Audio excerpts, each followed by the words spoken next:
Meus grandes embates de trabalhar coordenador do ensino médio são com pais, pai, mãe, pessoal, famílias entenderem os caminhos independentes e autônomos que os filhos tomam. Tem um filósofo, ele chama Foucault, ele tem uma teoria que fala de controle de corpos para a sociedade de uma forma geral. Ela fala que as pessoas elas têm necessidade de controlar o que as outras pessoas fazem. E aí depois Freud ele traz isso para o contexto familiar. E pais, pai e mãe, eles começam a criar expectativa em filho já quando sabe que está grávido. Eu vou ter um menino, ele vai ser assim, assim, assado, eu vou ter uma menina assim, assim, assado. Exatamente. Quando se cria, vai desenvolvendo habilidades, características, já vai criando, não, tem que ser isso, tem que fazer aquilo, vai estudar, vai fazer tal, vai fazer faculdade, e tudo vai criando em cima de expectativas. E um dos grandes problemas que eu tenho em trabalhar com adolescentes é quebrar isso e mostrar para pai, mãe, família, que não é da forma que você estipula.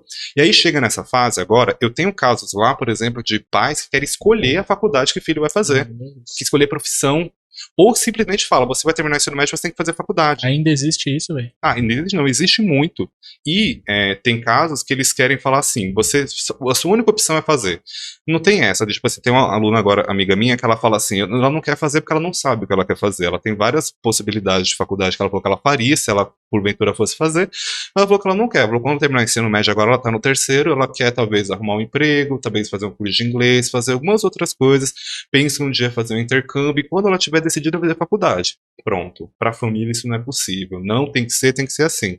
Agora eu tenho uma pessoa muito próxima a mim, que eu não vou expor que vai ficar muito bravo, mas tô passando por ele agora, tipo assim, ele é super criativo, ele também é da área, tipo, de design, faz vários trabalhos, várias coisas legais, mas o pai colocou na cabeça que ele tem que ser mecânico.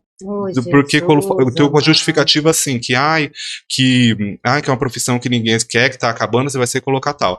Gente, tenho inúmeros casos. Tenho duas alunas minhas, as duas foram alunas minhas em cursos diferentes. A mãe chegou e falou assim, olha, tenho duas filhas, uma vai ser advogada, outra médica. Quem vai ser, vocês se virem aí. Eu falei assim, gente... Muito sem noção. Mas tipo assim, você vai cuidar da minha vida judicial e você vai cuidar da minha saúde. E aí, eu falei que um dia, eu tenho muitos livros que eu gostei de escrever, tem que eu já escrevi uma parte que ele fala assim, você teve um filho, não criou um boneco no The Sims, ou no Hotel Rabu, ou você tem uma boneca Bratz, que você veste, que você escolhe e tal.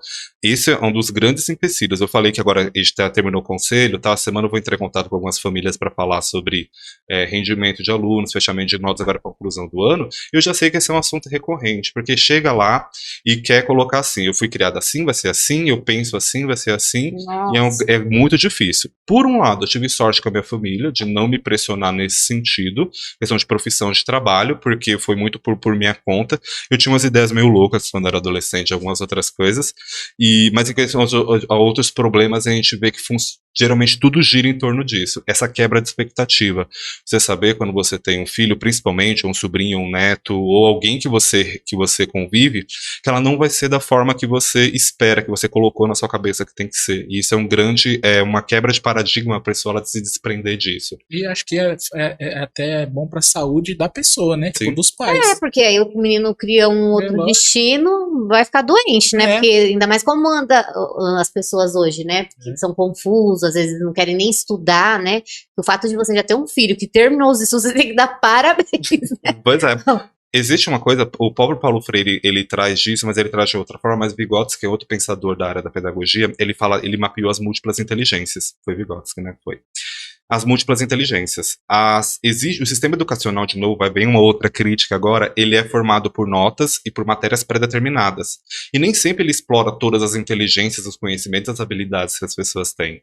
Então, você, por exemplo, a Priscila, ela não vai bem em português, matemática e história, mas ela vai bem em arte, ela sabe desenhar, sabe pintar, sabe harmonia de cores, sabe uma série de coisas.